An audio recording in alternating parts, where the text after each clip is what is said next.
Gandolane ati dening Ine Rahma Media. Mlampah ngukuri dalan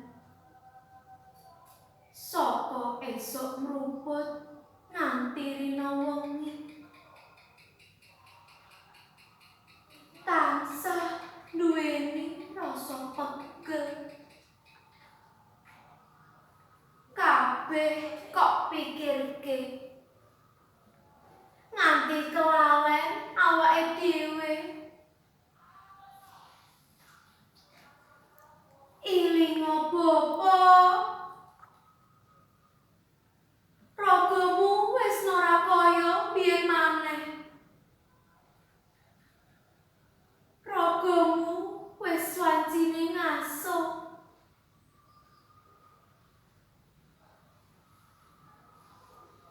Tulung bapa, tulung. Wis wancine anakmu niki sing ngenteni perjuanganmu.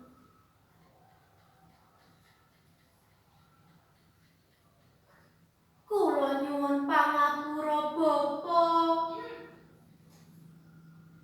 Kadang taksih remen sambat, taksih remen maido. Nanging bapa mboten nate marani atiku.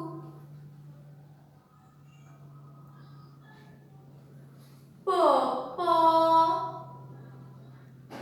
panjenengan iku tunggak balunge kaluwarga.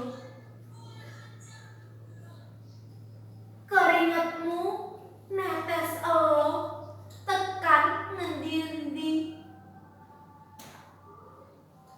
Ning perawakanmu tetep sumringah. Masih ori nancep ing kalbu.